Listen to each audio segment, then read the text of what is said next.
Supreme court এমনই একটা judgement দিয়েছেন যেখানে বলছে যে ল্যান্ডলর্ড যদি রিজনেবল রিকোয়ারমেন্টের ক্ষেত্রে মামলা করে গ্রাউন্ডে, তাহলে তার টেনেন্ট এইটা ডিফেন্স নিতে পারবে না যে ল্যান্ডলর্ডের অন্য একটা বাড়ি আছে।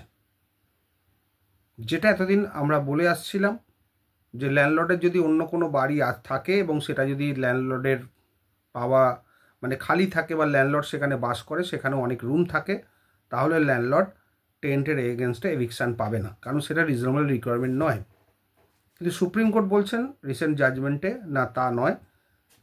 ল্যান্ডলর্ডের যদি অন্য বাড়িও থাকে তাহলে টেনেন্টের এগেনস্টে তিনি এভিকশান পেতে পারে রিজনেবল রিকোয়ারমেন্ট গ্রাউন্ডে। তার কারণ হিসেবে সুপ্রিম কোর্ট বলছে টেনেন্সিটা হচ্ছে টেম্পোরারি পজিশন, টেম্পোরারি ট্রান্সফার। কিন্তু তার মানে এই নয় যে ল্যান্ডলর্ড তার জায়গা ফেরত পাবে না।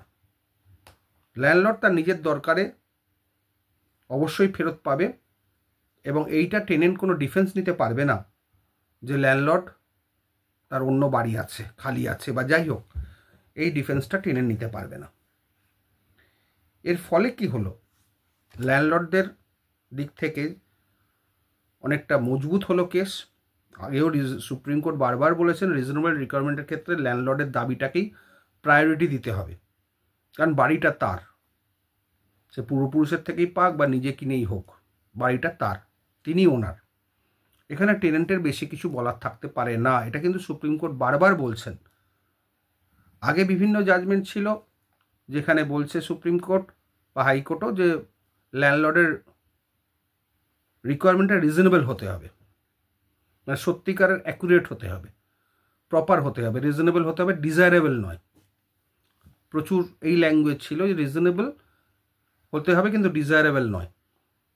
কিন্তু এখানে সুপ্রিম কোর্ট যেটা বলে দিলেন যে ডিজায়ারেবল হলেও বা যাই হোক না কেন, রিকোয়ারমেন্ট যদি ল্যান্ডলর্ড ক্লেম করে যে ওই ঘরটা আমার দরকার, টেনেন্টের এভিকশন দরকার on the ground of reasonable requirement, তাহলে টেনেন্ট ছেড়ে দিতে বাধ্য, এবং সেই গ্রাউন্ডেই ল্যান্ডলর্ড এভিকশন পাবেন। টেনেন্ট এই ডিফেন্স নিতে পারবে না যে ল্যান্ডলর্ডের অন্য বাড়ি আছে।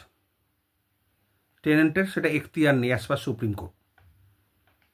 সুপ্রিম কোর্টের যে প্রিন্সিপাল, যে ধারণা, যেখান থেকে জাজমেন্টটা পাস করেছেন, যে ল্যান্ডলর্ডের বাড়ি ল্যান্ডলর্ড যা খুশি করতে পারেন। ল্যান্ডলর্ডের দরকার ছিল বা ভাড়াটের দরকার ছিল, তখন ভাড়াটে বসেছে, ল্যান্ডলর্ডের কাছে অনুমতি নিয়েছে, ল্যান্ডলর্ডের সঙ্গে এগ্রিমেন্ট করেছে, কিন্তু এখন ল্যান্ডলর্ডের এই ঘরটা দরকার, সুতরাং ভাড়াটে ছাড়তে বাধ্য। ভাড়াটে কোনো পার্মানেন্ট পজিশন হোল্ডার নয়, তা ভাড়াটাকে বিক্রি করে দেন। টেনেন্সি মানে সাময়িক পজিশন, টেম্পোরারি পারপাস। সুতরাং টেনেন্ট কখনোই ল্যান্ডলর্ডের বা ওনারের দাবি দাওয়াকে অস্বীকার করতে পারবে না, সেটা তার ডিফেন্স থাকবে না। সুপ্রিম কোর্ট একদম স্পেসিফিক্যালি বলে দিল। এরপর থেকে তাহলে ল্যান্ডলর্ডদের পক্ষে মামলা যেটা আরও সহজ হয়ে গেল। মানে যেটুকু প্রসিডিউরাল ডিলে যেটুকু আছে সেটুকু তো আছেই, কিন্তু রিজনেবল রিকোয়ারমেন্টের মামলায় ল্যান্ডলর্ডদের জেতাটা প্রায় 99.99% পৌঁছে গেল। শুধু ল্যান্ডলর্ডদের একটু সাবধানে মামলা করতে হবে, বুঝে শুনে মামলা করতে হবে, দক্ষ উকিল দিয়ে মামলা করতে হবে। একটু হয়তো বেশি খরচা হতে পারে, ফিস বেশি লাগতে পারে, কিন্তু আলটিমেটলি কিন্তু পজিশন তিনি পাবেনই রিজনেবল রিকোয়ারমেন্ট গ্রাউন্ডে। কোনো রকম ডিফেন্স থাকবে না টেনেন্টদের, পরিষ্কার কিন্তু সুপ্রিম কোর্টের রিসেন্ট জাজমেন্টে বলে দেওয়া হয়েছে। সুতরাং যারা ল্যান্ডলর্ড পক্ষ তাদের আনন্দিত হওয়ার দিন, যারা টেনেন্ট পক্ষ তাদেরকে সরি বলছি, কারণ সেটা আমারও হাতে নেই। সুপ্রিম কোর্ট যা জাজমেন্টটা দিয়েছে সেটাই বললাম। যদিও সুপ্রিম কোর্ট আগের একটি জাজমেন্টে বলেছিলেন যে 2Gর ক্ষেত্রে 10 জুলাই 2001 আগে যারা মারা গেছেন তাদের এয়ার্সদের ক্ষেত্রে কিন্তু 2G লাই করবেন, এটাও কিন্তু সুপ্রিম কোর্ট বলেছিলেন। তখন টেনেন্টদের মুখেও খুব হাসি ফুটেছিল, ল্যান্ডলর্ড তরফতে একটু দুঃখ হয়েছিল, কারণ অনেকেই মামলা ফাইল করে বসে আছেন, মামলার মুখে, কারোর মামলা আর্গুমেন্টে, কারোর মামলা সাক্ষীতে, কারোর মামলা মাঝামাঝি, কেউ মামলা সবাই ফাইল করেছেন। সবাই 10 জুলাই 2001 পরে মারা গেছে, 2G অনুযায়ী ফাইল করেছিলেন। কিন্তু সুপ্রিম কোর্টের জাজমেন্টটা দেওয়ার পরে সব মামলাই কিন্তু ইনফ্রাকচার্স হয়ে গেছে। কিন্তু যারা ধরুন ধৈর্য ধরে মামলাটাকে ডিলে করিয়ে এগিয়ে যেতে পারবেন, তাদের জন্যও বলে রাখি সুপ্রিম কোর্টের ওই জাজমেন্টও একদিন চেঞ্জ হবে।